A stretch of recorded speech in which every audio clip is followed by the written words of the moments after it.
Alright guys, we got the JJRC, the new Whoop. They just released the H83. We're going to power it up here, get it out for its first flight. Plug the battery in there. That's a 300 milliamp hour battery. We'll put it on some flat ground, somewhat flat ground there. We should be alright.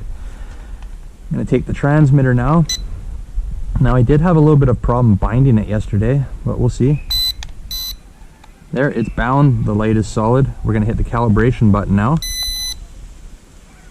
And I can't see the drone, the lights on it, but I'm assuming it's calibrated by now. We're going to start by putting it right in. You can see by the tree here, we've got some breeze. It looks like some clouds are coming in. I want to get this flight done before we get some rain here. So we're in high speed right now. And we're going to have to trim it out here. Now remember what I said yesterday.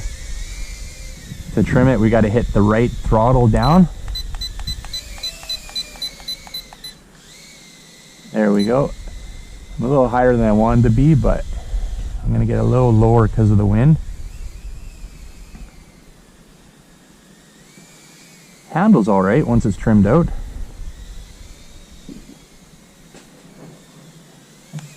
Not bad, guys. Keep it away from the trees here.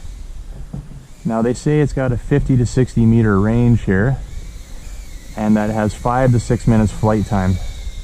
So I'll be alright. The lower I keep it here, probably the better because of the wind gusts we're getting. Let's try a flip.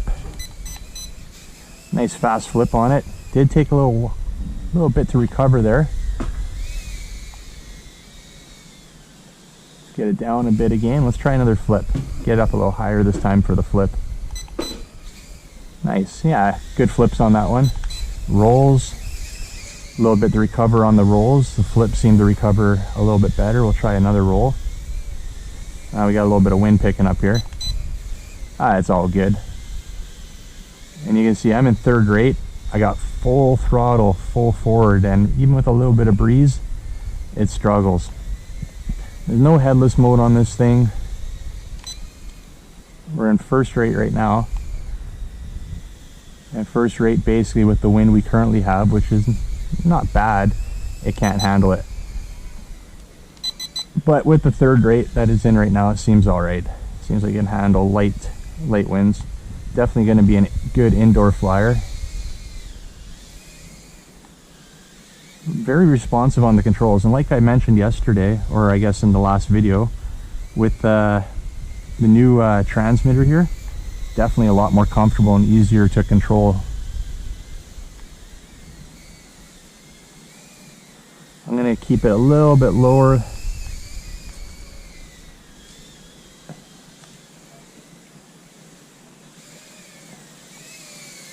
You can see, guys, the wind there not helping things out for this test flight, but whatever, it's working. That's full throttle forward. We'll put the wind behind us now, see what kind of speed we get. So it's definitely not that quick of a drone.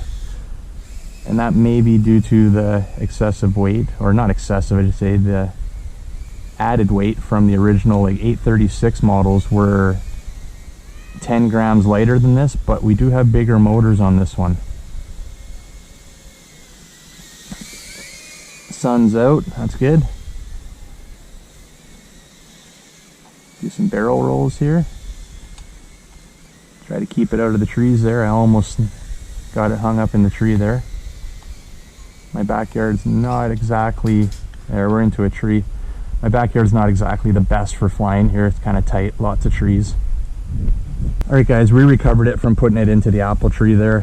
One thing I do want to say is the frame quality to me is questionable, so I would say keep it above grass. If you're going to be pounding into walls and hitting it onto concrete, you're probably not going to have it for very long. Alright, let's put it up in the air. Let's try a little hand launch. That worked.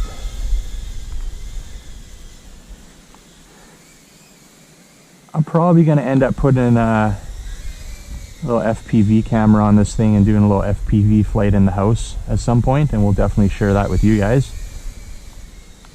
It is not an altitude hold drone. It is a manual flyer, but it's pretty steady with and easy to control. It's definitely a beginner quad.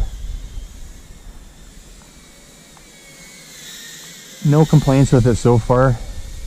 The frame handled that first crash into the tree with no issues.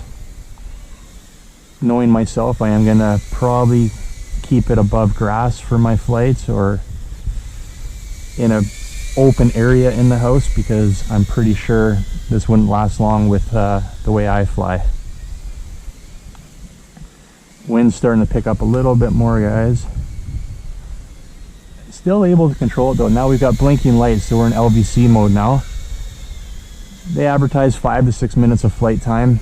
You know, that's about average for these drones. I guess we could probably get a high capacity battery, put it in there and get a little bit more out of it. But for what it is, stock setup, not bad, not bad. I do have other batteries, so I'll be able to get some more flight time. And these 300 milliamp hour JJRC batteries, they're readily available. I'm just going to see if it auto lands once it gets to the point where it doesn't want to keep itself in the air anymore.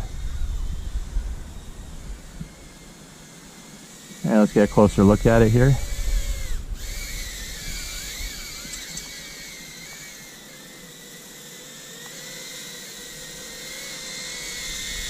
You see those lights on the bottom side there flashing.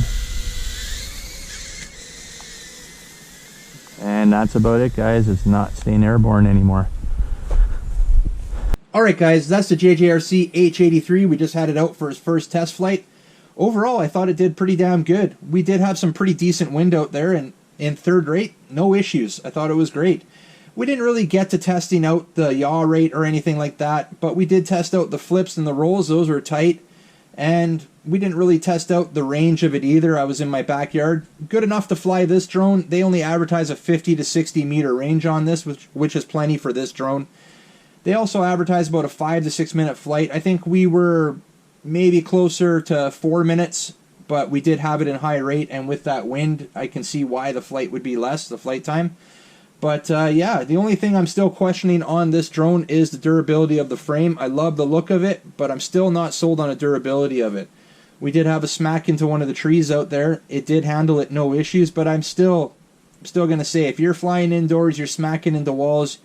If you're outdoors and you're crashing it onto concrete, I don't think we're going to see this one survive very long, that's for sure. One more thing I'd like to talk about. The transmitter. I do love the design. Felt great. Easy to control. It is a manual flyer, but definitely flies like it's an altitude hold. Definitely very steady flyer. I'm not a big fan, though, of the trim. I do like that there's less buttons, but to control or to adjust the trim, we should say, you got to push that right stick in and then adjust your trim in whichever direction you need to adjust it in. But when you do that, while your drone's in the air, you've lost all control other than your throttle, up and down. You've lost all control of the drone. So not like your old style controller where your trim buttons are here and you can reposition as needed while trimming. You have no option to reposition unless you hit that button again and take it out of trim mode. That's a little bit sketchy. I was fine with it, but I think somebody who's a little less experienced with drones might have a bit of an issue with that. But whatever, it is what it is. That's not going to change, so I guess get used to it if you decide you want to grab this drone. But anyways, guys, thanks for joining me on this one. We're going to leave it at that. If you like this video, make sure you give it a big thumbs up. And if you're new to the channel, I'd really appreciate it. Hit that subscribe button before you head out. And remember, don't be a stranger. We'll see you on the next one. See ya.